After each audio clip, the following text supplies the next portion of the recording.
Okay, you know, someone wants to be on full pension. They're 67. Oh, Christmas is coming up. I need to dress as Santa Claus for the shopping centre and I'm not doing it for free. What happens? So when you are on an age pension, if you're receiving income, when you are over pension age and on a pension, so it's not just age pension based. It could be a health If pension. you're getting carer payment or disability carer, support pension, you can still get access to the work bonus.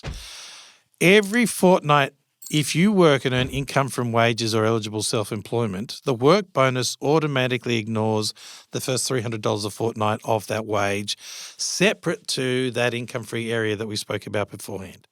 So you've got the income-free area that treats all sources of income. On top of that, we'll ignore the first $300 a fortnight of income from wages or eligible self-employment. And that's just an ongoing. So if you report your income, we will automatically just deduct that. So that's $300 of wages in your pocket with no effect to your pension. Now, the nice thing about the work bonus is there's this thing called the work bonus balance. Every fortnight you don't work or every fortnight you earn less than $300, then the difference between what you earn and the $300 is actually added to a thing called your work bonus balance. When you apply for the pension at the very beginning, it starts at $4,000, and if you're not working, it starts growing. And at $300 a fortnight, after 12 months, it had reached its maximum, which is $11,800. So it can only grow to $11,800. And then after that amount there, any income is added for assessing. So what we do is we will look at the wage that you're earning. We'll deduct your $300 a fortnight work bonus as we normally do. The extra amount we then offset against that work bonus balance. So we're going to use Roy because Roy is a good example of how to do this. So Roy's been on the pension for Ray, not Roy. Got my A's and my O's the wrong way around. So Ray's been on the pension for a while and he's built up a work bonus balance of $3,900. He does that Santa Claus concept and he earns $750 in his first fortnight. So the first thing we do is we take off the $300 work bonus. So the $750 of assessable income becomes $450 worth of assessable income. We then look at his work bonus balance, which is $3,900. We then take off his extra $450 from that. The $3,900 becomes $3,450. His work bonus balance has gone down, but it has absorbed all of that wage. Right. So all of the $750 that he's earned has been absorbed by the work bonus and his work bonus balance. None of it has affected his pension. So he's earned $750 in that fortnight with no effect on his pension at all. So, and you can check your balance online. So just a question, exempts the first $300 per fortnight and the bank's up to $11,800. That $11,800 resets every 12 months? No. Okay. It's resets when you stop working. Right. So if we take Roy, Okay. So if old mate does 6 weeks doing Santa, he then doesn't declare any income. He declares his income. After he's finished. So he stops work. So he did his 6 weeks. He had a work bonus balance of $7,000. After 6 weeks, his work bonus balance went down to $6,200. He tells us he stops work. Next fortnight, $300 gets added back to it. So the $6,200 becomes $6,500. And it keeps growing. So by the time it becomes Christmas next year, he's probably got the full $11,800 balance. Yeah, so it's a rolling thing. Always moving. So it could be that if your work is sporadic, doing casual here and there, this fortnight your pension doesn't change again because you've got the work bonus balance, but you notice your balance goes down. Next fortnight you don't work, bonus goes back up again. Fortnight after, your balance goes down. So on that threshold, the first 300, let's make an example up. Rose is retired. She's 68. Yep. She was a consultant doing change management of all things. Irrelevant, but whatever. She gets a call up. Rose, I know you've retired, but we've got this project. We need a hired gun for a week. Yep. Due to Rose's situation, she can charge $3,000 for the week. Now, are we saying based on that, the $2,700 for that fortnight would be added to her actual assessable income, and the first 300 of that fortnight would come off. Yeah, So you can't do a smash and grab like Rose and not impact your pension. It has to be cash flowed out. $300 a fortnight is a max. The automatic offset of $300 a fortnight is the max, yes. But with Rose's case, when you apply for the pension at the very beginning, you start with a work bonus balance of $4,000. That I can blow in the first week? Okay, that makes sense. So if Rose was on a pension, so say Rose did do that and she applied for the pension and she was on a pension for a fortnight before they put the request in, she would have had a work bonus that had gone to $4,300 because there was one fortnight where she didn't do any work. Yes. It added to that.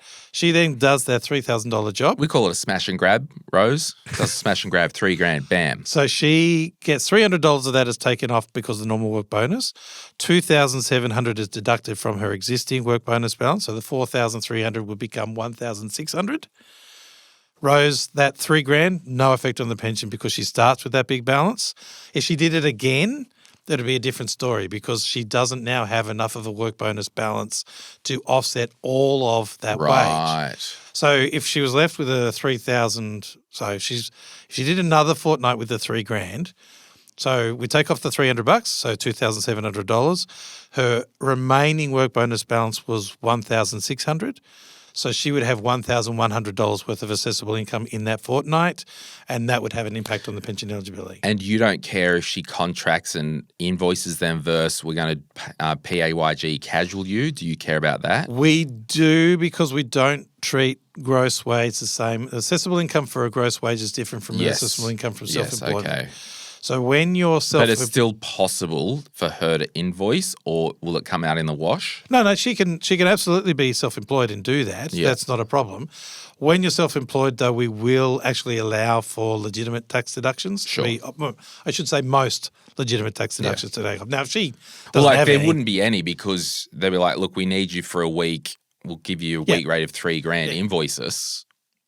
I mean, her accountant might be able to come up with a few bits and pieces depending if she works from home or something along those lines. But realistically, but in the main, not an issue. If she's got no real cost to do it, then whether it's gross wage of $3,000 or income from employment of a $3,000 profit, it's still going to be treated as $3,000 worth of income. Do you see any in the main limitations to the work bonus, or is it pretty good for most people most of the time? I think the work bonus is really, really helpful for people because it's money. The benefit of it is... Well, it's the social benefit as well if you want to get back out there. All of that. Yeah. There's the benefits of being working and engaging with the brain engaging and then engaging socially and also giving more income. Because if we look at the potential $300 a fortnight, which is $7,800 per annum. So there's $7,800 in income that I might be receiving with no effect on the pension at all. However, you will potentially pay tax on that because it just gets added to the pension. Yeah, but remember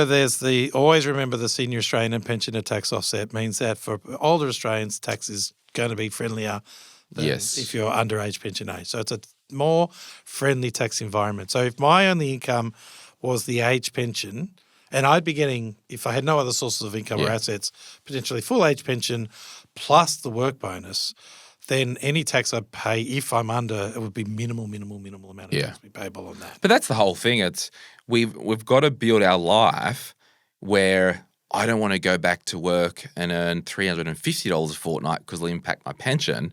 No, do it because it'll be better for you. The money will wash out as it will. So don't make your life decisions based on whether I'll get $50 less next fortnight. Well, because you'll probably get more from working more anyway. The full rate of age pension for a single person is around $28,000 or so per annum. The age pension cut-off point for a single person under the income test is $66,000 per annum, with the work bonus being an extra $7,800. That pushes it up to more like the $74,000 per annum. So I can have an income of $74,000 or just under that and still have some pension eligibility, which is significantly higher than life's pretty good. The $28,000 maximum rate of age pension. And so what I'm hearing with the work bonus is if you are going to engage with this, you need to be on your online portal and keeping your updates regular. Well, when you are earning an income, then you're going to have to be reporting that income to us. So, okay, let's do the example, and we'll just use Rose because it's just the good smash and grab. Rose is on the pension. She gets a fortnightly pension payment. She gets the call, hey, can you consult with us 1 day a week, and we'll even do $200 a day for the next 4 weeks. So there'll be 4 days of work at $200 a day. Before she starts, does she tickle Centrelink, or is it after her first pay cycle that she gets from the consulting that week, log in and log that, or at the end of the 4 weeks? So she has to tell us, we are a after the event group. So you can't tell us of something that's going to happen. You can only tell us of something that has happened. So Rose would be required to tell us within 14 days that she started work. Because that's a significant change in circumstance. So it's not about when she gets paid, it's about when she starts work. So she's got to tell us within 14 days. Rose is consulting or old mate Ray or Roy or whatever his name was, he's about to go down the shopping centre and dress up like a freaking clown for 6 weeks. Within 2 weeks of him putting on the clown Santa suit, he has to log in and say, my circumstances changed. So he would probably be better off. He could do it online, but he'd probably be better off giving us a ring, because what we're going to do with somebody, if the income is going to be ongoing, is we're actually going to put them on a reporting regime. So they're going to be telling us. Okay. And you can't do that online? Like, who wants to call these days? I mean, plenty do. You can do that online. You absolutely can report your income online, and you can report it through the phone as well. So we have a computer phone. But you can't someone can't self-elect a reporting routine online. Is that what you're saying? I actually don't know. Job for Luke. Job for Luke. Luke's going to look that up, and next episode we'll have the answer. But once you're on that reporting regime, then you'll be telling us every fortnight that you've earned the income. We will then take care of all the work bonus maths for you. So that's the really nice thing about it. So we will tell you the balance has been reduced, and this is what the new impact on your pension is going to be. And so you can just watch what happens. Is it fair to say, like, I'm a little bit confused? Like, there's a lot, like, I'm not in work bonus territory and I'm not on pension, and it could be confusing to listen to. Call and make a booking with a financial service officer, information service officer, and just run your scenario by them. Is that you could do that? Yeah, they'll be able to explain it over the phone as well. Yeah. Or so if you Services Australia's free financial information service, it's the information only side of things, so it's not the advisory side of things. They don't do anything like that. You can give us a call on 132300, say the words financial information service, and they'll be able to talk to you. But all honesty, the work bonus, anybody that you speak to would be able to explain the work bonus for you as well. So we're going to your office, give a call, just the normal line, and speak to somebody through that. You'll be able to have that. And maybe what I'm hearing is you could do a day or two a week without an impact to your Centrelink. It's very possible that you could be doing that, or it might take ages before you even see an impact. Yes, so if because we of that bank. If it's at 11,800. Looked at that example of Ray going down, the work bonus was going down by $450 a fortnight. He had a $3,900 balance. It is going to take somewhere in the vicinity of, what are we talking about, 8 or 9 fortnights before he sees any impact on his pension eligibility. So it's more a concern that people think their pension is going to go down and it doesn't, and they get worried why it didn't, rather than and they think, am I going to owe money? Yes. Yeah, and it's not about owing money. And it's really good, I think, for the seasonal work, if it's school holidays and you want to do after or school camp, I don't know, or lollipop people or... Short things are often things like HSC marking or Year 12 marking, where you're there to election be a supervisor. Days. Election days is another one as well. Yeah. It's a one-off. I let them know that I've done it. Tell them it's a one-off so that they don't. There's no ongoing reporting requirements. And then, bang, and the only thing I see that's changed is my work bonus balance and my pension. It just went through without any change. Love it. Well, we'll leave it there. We'll be back next week with a Q&A from the Facebook group. Justin Bott from Services Australia. Thanks for coming back up and chatting about all things Centrelink and your corner of the world. Welcome. It's always a pleasure. Pleasure is all mine, Justin. Hey, it's Glenn here. Thank you so much for watching today's video. You made it to the end. Can I ask a favor? Can you hit that like button and maybe hit subscribe if you want to get notified when we release further videos just like this one, whether you watch the Money, Money, Money podcast or Retire Right. And remember, if you want to learn more about investing, I've got an investing book, The Quick Start Guide to Investing, And there's a link in the description to get your hands on a copy. Thank you so much. Bye.